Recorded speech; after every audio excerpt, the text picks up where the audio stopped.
Hi everyone. இந்த வீடியோல நம்ம என்ன பார்க்க போறோம் அப்படின்னா, எந்தெந்த ஃபீல்ட்ல இருக்கவங்க எல்லாரும், எந்தெந்த ரோல்ல இருக்கிறவங்க டேட்டாவை யூஸ் பண்ணி ஒர்க் பண்ணுவாங்க. ஸோ அதோட இம்பார்ட்டன்ட்டான ரோல்ஸ் எல்லாமே வந்து நம்ம பார்க்க போறோம். ஃபர்ஸ்ட் பார்த்தீங்கன்னா டேட்டா இன்ஜினியரிங். டேட்டா இன்ஜினியர்ஸ் என்ன பண்ணுவாங்க அப்படின்னு சொன்னா, அவங்க வந்து கிளையன்ட்டுட்ட இருந்து இல்ல வந்து ஒரு ஓப்பன் சோர்ஸ்ல இருந்து டேட்டா கலெக்ட் பண்ணணும் அப்படின்னா, அவங்க ரா டேட்டாவ கலெக்ட் பண்ணுவாங்க. ஒன்ஸ் ரா டேட்டாவ கலெக்ட் பண்ணாங்கன்னா, அந்த ப்ராசஸ் பேரு நம்ம டேட்டா எக்ஸ்ட்ராக்ஷன் சொல்லுவோம். ஸோ ரா டேட்டாவ கலெக்ட் பண்ணிட்டு அதுக்கப்புறம் என்ன பண்ணுவாங்கன்னா, அத ஒரு ஸ்ட்ரக்சர்டு மேனரா கன்வெர்ட் பண்ணுவாங்க. ஸ்ட்ரக்சர்னா அதாவது ரோஸ் அண்ட் காலம்ஸ் இல்ல வந்து அத எப்படி அனலைஸ் பண்ண முடியும்? அந்த டேட்டா வந்து எப்படி நம்ம அனலைஸ் பண்ண முடியுமோ, அந்த ஃபார்மேட்டுக்கு அவங்க கன்வெர்ட் பண்ணுவாங்க. அத நம்ம டிரான்ஸ்ஃபர்மேஷன் சொல்லுவோம். அதுக்கப்புறம் அத அனலைஸ் பண்ணதுக்கப்புறம் அத டேட்டா வேர்ஹவுஸ்ன்னு சொல்லுவோம். அதாவது டேட்டாபேஸ் மாதிரி டேட்டா வேர்ஹவுஸ்ன்னு சொல்லுவோம். அங்க வந்து அந்த டேட்டாவ லோட் பண்ணிருவாங்க.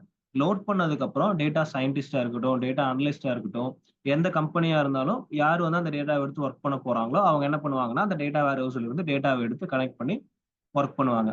இதுதான் வந்து டேட்டா இன்ஜினியர்ஸோட ஜாப். அத நம்ம என்னன்னு சொல்லுவோம்னா, எக்ஸ்ட்ராக்ட், டிரான்ஸ்ஃபார்ம், லோடிங் அப்படின்னு சொல்லுவோம். இடிஎல் பைப்லைன்ஸ் அப்படின்னு சொல்லுவோம் இந்த ப்ராசஸ. அதாவது டேட்டாவ வந்து எக்ஸ்ட்ராக்ட் பண்ணி மல்டிபிள் சோர்சஸ்ல இருந்து டேட்டாவ எடுத்து, அத வந்து அனலைஸ் பண்றதுக்கு ஏத்த மாரி டிரான்ஸ்ஃபார்ம் பண்ணி, அதுக்கப்புறம் அத வந்து லோட் பண்ணுவாங்க. அதாவது டேட்டா வேர்ஹவுஸ்ன்னு சொல்லுவோம். அதுல வந்து லோட் பண்ணிருவாங்க. அங்க போயிட்டு ஒர்க் பண்றவங்கலாம் அதுல கனெக்ட் பண்ணி அந்த டேட்டாவ எடுத்து ஒர்க் பண்ணுவாங்க. அப்புறம் வந்து இவங்க என்ன பண்ணுவாங்கன்னா, டேட்டா சயின்டிஸ்ட் கூட, டேட்டா அனலிஸ்ட் கூட வந்து ஜாயின் பண்ணிட்டு, அவங்களுக்கு எந்த மாரி டேட்டா வேணும் அப்படின்றதுக்கு ஏத்த மாரி டேட்டாவ கிளீன் பண்ணி, பிரிப்பேர் பண்ணி குடுப்பாங்க. அதுதான் வந்து டேட்டா இன்ஜினியர்ஸோட வேலை. தென் நெக்ஸ்ட் பார்த்தீங்கன்னா, டேட்டா சயின்டிஸ்ட். டேட்டா சயின்டிஸ்ட் வந்து என்ன பண்ணுவாங்கன்னா, ஒரு டேட்டா அதாவது டேட்டா இன்ஜினியர் வந்து டேட்டாவ கிளீன் பண்ணி குடுத்ததுக்கு அப்புறம், டேட்டா சயின்டிஸ்ட் என்ன பண்ணுவாங்கன்னா, அந்த டேட்டாவ எடுத்து, அந்த டேட்டாவ ஒர்க் பண்ணி, அந்த டேட்டால இருக்க இன்சைட்ஸ் எல்லாம் கலெக்ட் பண்ணுவாங்க மெயினா.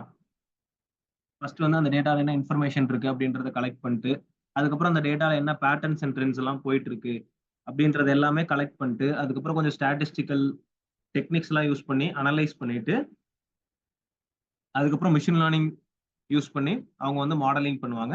மாடலிங் அப்படின்னா, அவங்க அவங்க கிட்ட இருக்க டேட்டாவ வச்சு என்ன பண்ணுவாங்கன்னா, ஃபியூச்சர்ல வந்து அந்த டேட்டா வந்து எப்படி இருக்கும்? லைக் மீன்ஸ் இப்ப ஒரு கம்பெனி அப்படின்னு எடுத்துக்கிட்டா, அந்த கம்பெனி டேட்டாவ எடுத்து அவங்க வந்து மெஷின் லேர்னிங் மாடல் வந்து போட்டு, ஃபியூச்சர்ல அந்த கம்பெனி எப்படி இருக்கும்?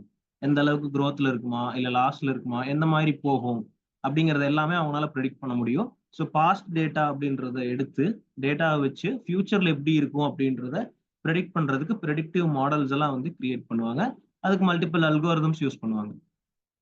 அதுக்கப்புறம் மெயினா வந்து டேட்டால இருந்து இன்சைட்ஸ் எடுத்து டேட்டாவ அண்டர்ஸ்டாண்ட் பண்ணி, அதுக்கப்புறம் இந்த மாரி பிரெடிக்டிவ் மாடல்ஸ் எல்லாம் கிரியேட் பண்ணுவாங்க. அது வந்து டேட்டா சயின்டிஸ்ட்டோட வேலை. நெக்ஸ்ட் பார்த்தீங்கன்னா, மெஷின் லேர்னிங் இன்ஜினியர்ன்னு சொல்லுவோம். மெஷின் லேர்னிங் இன்ஜினியர் என்ன பண்ணுவாங்கன்னா, இப்போ வந்து மெஷின் லேர்னிங் மாடல்ஸ் எல்லாமே வந்து டேட்டா சயின்டிஸ்ட் யூஸ் பண்றாங்க. யூஸ் பண்ணி மாடலிங் பண்ணி குடுக்குறாங்க. அதுக்கு மேல அந்த மெஷின் லேர்னிங் மாடல்ஸ இந்த மெஷின் லேர்னிங் இன்ஜினியர்ஸ் எல்லாம் வந்து என்ன பண்ணுவாங்கன்னா, அட்வான்ஸ் பண்ணுவாங்க. எப்படின்னா, இன்னுமே வந்து டியூன் பண்ணிட்டு, ஓரளவுக்கு மெஷின் லேர்னிங்க டாப்பா வச்சு டியூன் பண்ணி, ஒரு நல்ல அக்யூரசி கிடைச்சதுக்கு அப்புறம் என்ன பண்ணுவாங்கன்னா, அந்த மாடல வந்து டிப்ளாய் பண்ணுவாங்க. இது எல்லாமே மெஷின் லேர்னிங் இன்ஜினியர்ஸ் எங்க பண்ணுவாங்கன்னா, புரொடக்ஷன் என்வைரன்மென்ட் சொல்லுவோம்.